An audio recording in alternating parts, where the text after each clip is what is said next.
everyone. This is Rich Michael Jones. This is Dottie. She wants to be part of the read tonight. In the name of the Father, and the Son, and the Holy Spirit. This is the 1 Year Bible. We are on January the 14th. And we are going to start in the Old Testament it will be in Genesis chapter 30, verses 1 through chapter 31, verse 16. So when Rachel saw that she wasn't having any children for Jacob, she became jealous of her sister. She pleaded with Jacob, "Give me children or I'll die." Then Jacob became furious with Rachel. "Am I God?" he asked. "He's the one who has kept you from having children." Then Rachel told him, "Take my maid Bilhah and sleep with her. She will bear children for me, and through her I can have a family too." So Rachel gave her servant Bilhah to Jacob as a wife, and he slept with her. And Bilhah became pregnant and presented him with a son. Rachel named him Dan, for she said, "God has vindicated me. He has heard my request and given me a son." Then Bilhah became pregnant again and gave Jacob a second son. Rachel named him Naphtali, for she said, "I have struggled hard with my sister and I am winning." Meanwhile, Leah realized that she wasn't getting pregnant anymore, so she took her servant Zilpah and gave her to Jacob as a wife. So Zilpah presented him with a son, and Leah named him Gad, for she said, "How fortunate I am." Then Zilpah gave Jacob a second son, and Leah named him Asher, for she said, "What joy is mine! Now the other women will celebrate with me." One day during the wheat harvest, Reuben found some mandrakes growing in the field and brought them to his mother Leah. Rachel begged Leah, "Please give me some of your son's mandrakes." But Leah angrily replied, "Wasn't it enough that you stole my husband? Now will you steal my son's mandrakes too?" Rachel answered, "I will let Jacob sleep with you tonight if you will give me some of the mandrakes." So that evening, as Jacob was coming home from the fields, Leah went out to meet him. "You must come and sleep with me tonight," she said. "I have paid for you with some mandrakes that my son found." So that night he slept with Leah, and God answered Leah's prayers. She became pregnant again and gave birth to a fifth son, for Jacob. She named him Issachar, for she said, "God has rewarded me for giving my servant to my husband as a wife." Then Leah became pregnant again and gave birth to a sixth son for Jacob. She named him Zebulun, for she said, "God has given me a good reward. Now my husband will treat me with respect, for I have given him 6 sons. Later she gave birth to a daughter and named her Dinah. Then God remembered Rachel's plight and answered her prayers by enabling her to have children. She became pregnant and gave birth to a son. "God has removed my disgrace," she said, and she named him Joseph. For she said, "May the Lord add yet another son to my family."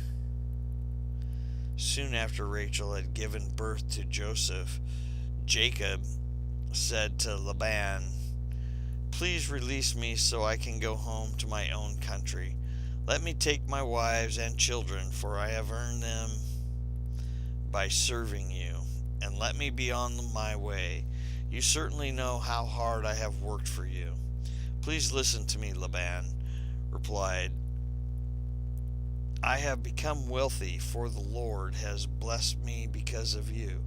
Tell me how much I owe you. Whatever it is, I'll pay it." Jacob replied, "You know how hard I've worked for you, and how your flocks and herds have grown under my care. You had little indeed before I came, but your wealth has increased enormously. The Lord has blessed you through everything I've done. But now, What about me? When can I start providing for my own family? What wages do you want? Laban asked again. Jacob replied, Don't give me anything. Just do this one thing, and I will continue to tend and watch over your flocks.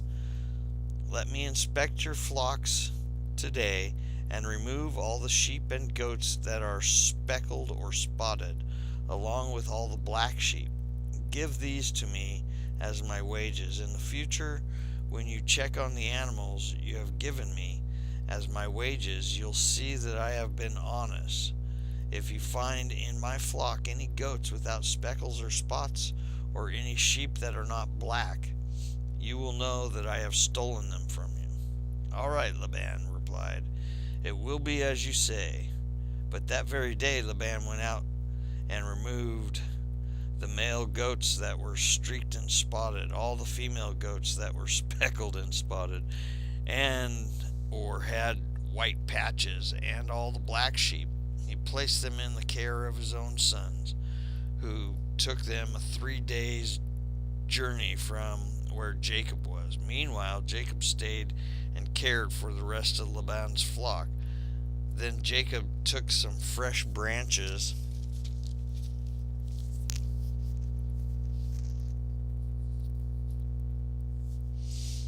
from the poplar, almond, and plane trees and peeled off strips of bark, making white streaks on them. Then he placed these peeled branches in the watering troughs where the flocks came to drink, for that was where they mated. And when they mated in front of the white streaked branches, they gave birth to young that were streaked, speckled, and spotted. Jacob separated those lambs from Laban's flock, and at mating time he turned the flock to face Laban's animals that were streaked or black. This is how he built his own flock instead of increasing Laban's. Whenever the stronger females were ready to mate, Jacob would place the peeled branches in the watering troughs in front of them. Then they would mate in front of the branches. But he didn't do this with the weaker ones, so the weaker lambs belonged to Laban, and the stronger ones were Jacob's. As a result, Jacob became very wealthy, with large flocks of sheep and goats, male and female, servants, and many camels and donkeys. But Jacob soon learned that Laban's sons were grumbling about him. Jacob has robbed our father of everything, they said. He has gained all his wealth at our father's expense. And Jacob began to notice a change in Laban's attitude toward him. Then the Lord said to Jacob, Return to the land of your father and grandfather and your relatives there, and I will be with you. So Jacob called Rachel and Leah out to the field where he was watching his flock. He said to them, I have noticed that your father's attitude towards me has changed, but the God of my father has been with me. You know how hard I have worked for your father, but he has cheated me, changing my wages 10 times. But God has not allowed him to do me any harm, for if he said, the speckled animals will be your wages, the whole flock began to produce speckled young. And when he changed his mind and said, the striped animals will be your wages, then the whole flock produced striped young. In this way, God has taken your father's animals and given them to me. One time during the mating season, I had a dream and saw that the male goats mating with the females were streaked, speckled, and spotted. Then in my dream, the angels of God said to me, Jacob, and I replied, Yes, here I am. The angel said, Look up and you will see that only the streaked, speckled, and spotted males are mating with the females of your flock, for I have seen how Laban has treated you. I am the God who appeared to you at Bethel, the place where you anointed the pillar of stone and made your vow to me. Now get ready and leave this country and return to the land of your birth. Rachel and Leah responded that it's fine with us. We won't inherit any of our father's wealth anyway. He has reduced our rights to those of foreign women, and after he sold us, he wasted the money you paid him for us. All the wealth God has given you from our Father legally belongs to us and our children. So go ahead and do whatever God has told you to do. Well, that's the Old Testament. And looks like Laban's getting a little bit of justice there. So God can do anything, move wealth around easily. Anyway, New Testament is in Matthew chapter 10, verses 1 through 23. Jesus called his 12 disciples together and gave them authority to cast out evil spirits and to heal every kind of disease and illness. Here are the names of the 12 apostles. The first, Simon, also called Peter. Then Andrew, Peter's brother. James, son of Zebedee. John, James's brother. Philip, Bartholomew. Thomas, Matthew the tax collector. James, the son of Alphaeus. Thaddeus, Simon the Zealot, and Judas Iscariot, who later betrayed him.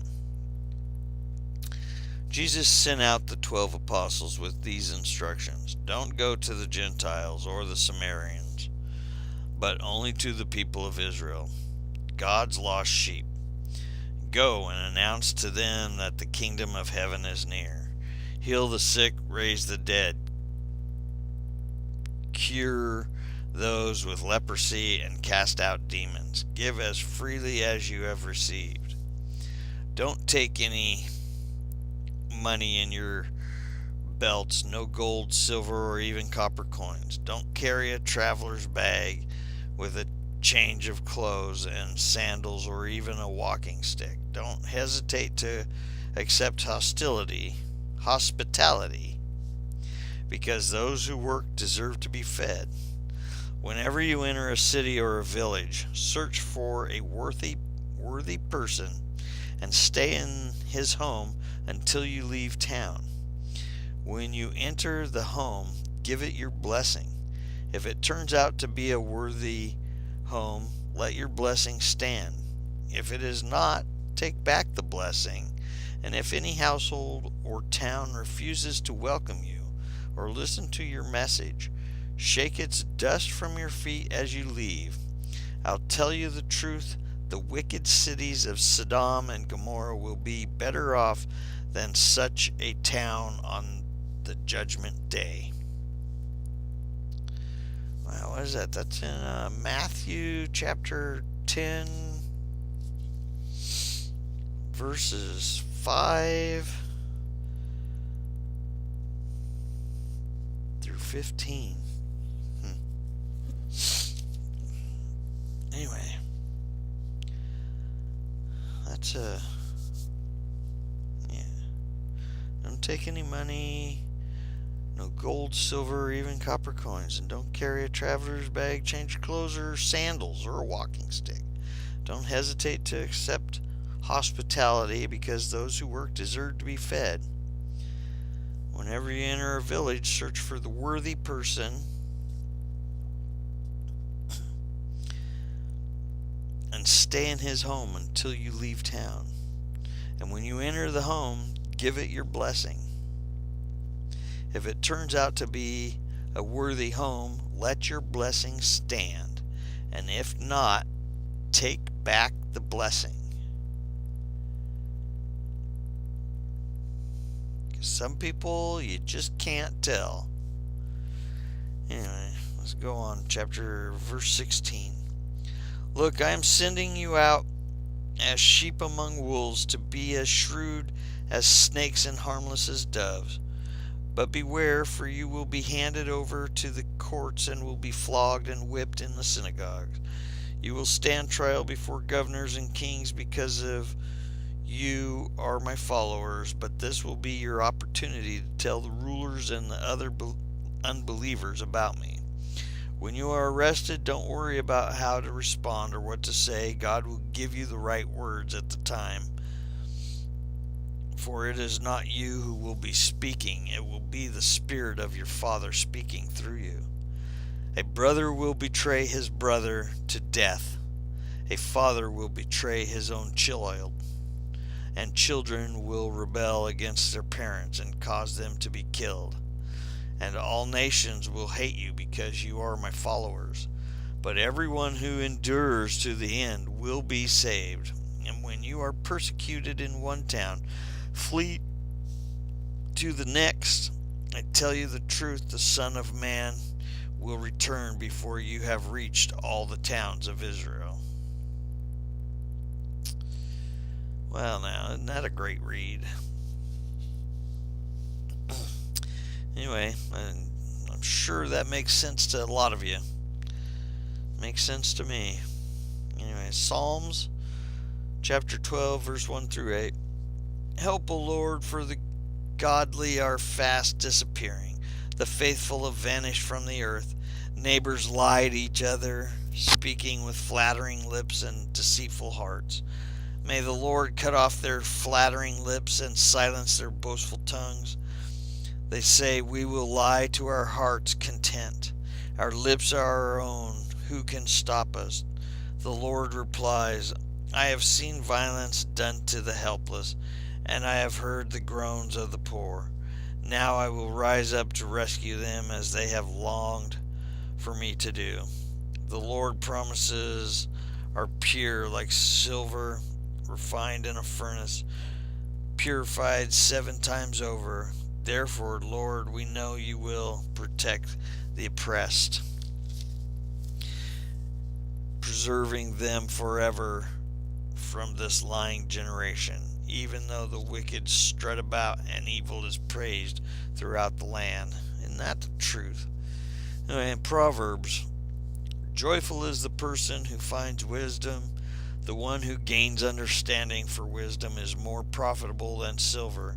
And where wages are better than gold, wisdom is more precious than rubies. Nothing in it you desire can compare with her. Being wisdom, I guess. So, anyway, that's January 14th. Finally starting to get a little bit of a foothold into the start of the Bible. Matthew's given some advice, which you can only take to heart. He's telling his disciples it's going to be a tough one out there. Give you authority to go out there, but beware that you're going out to talk to people that don't care, don't believe, and just as soon lie and spit in your face as to listen to what you have to say. It's a tough go for them, but it's just the beginning. It's only the first 14 days in the Bible. Wait. Anyway, God bless y'all.